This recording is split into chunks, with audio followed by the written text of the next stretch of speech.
Hi, my name is Milo, and this is a book I chose to read. It's called The Kissing Hand by Audrey Penn. And it's such a loving story. Now, I'm going to read it to you right now.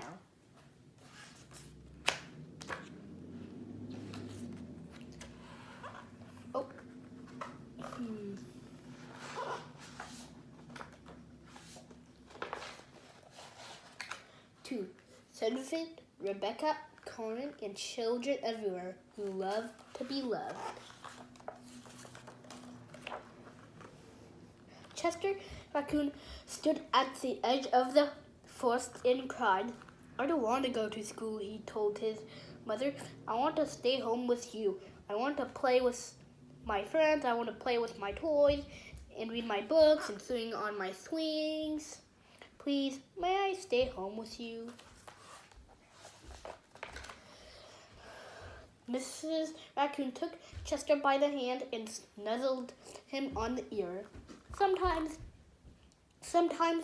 we'll have to do things we don't want to do," she told him gently.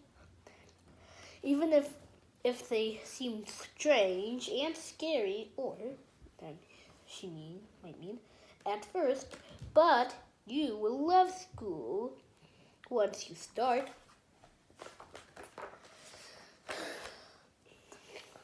You make new friends and play with new toys and read new books and swing on your swings.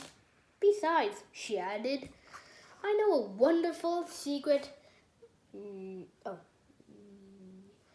that will make your nights at school seem as warm and cozy as your days at home."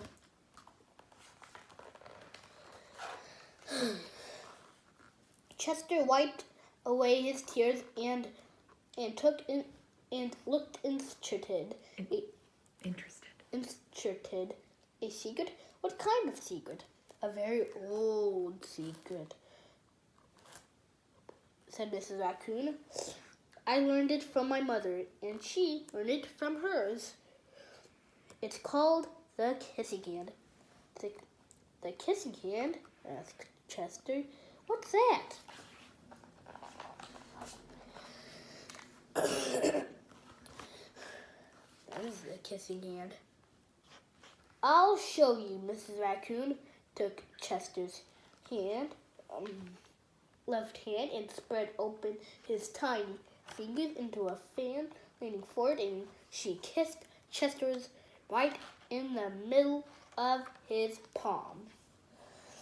Chester felt his mother's kiss rush from his hand up his arm and into his heart. Even his silky black mask tingled with a special warmth.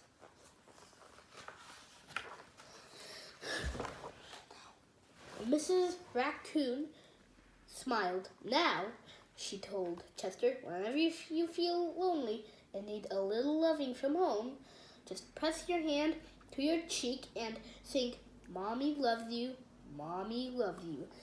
And that very kiss will jump to your face and fill you with toasty, warm thoughts."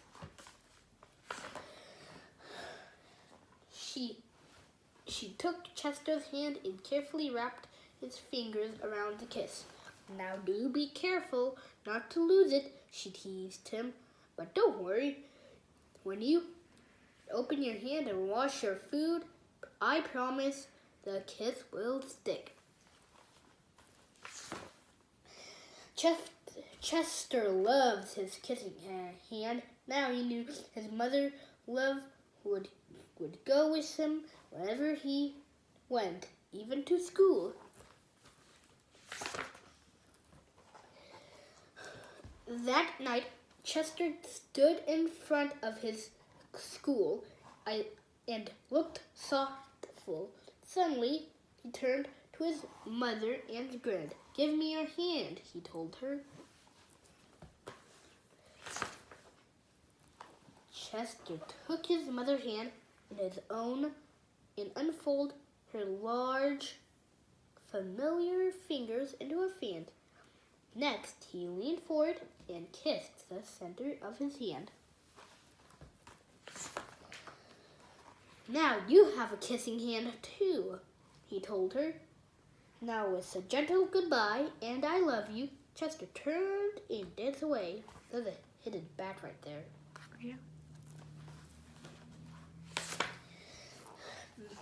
Mrs. Raccoon watched Chester scampered across a tree limb and enter school. And as the hoot owl rang in the new school years, she pressed her left hand to her cheek and smile. The warmth of Chester's kiss filled her heart with special words. Chester loved you, it sang. Chester loved you. And there's Chester and all the animals went to school. And this is the ending word and a picture which said, I love you. Oh, and goodbye, everyone. That's the end of The Kissing Hand. And sure you brought that book. It's a good book.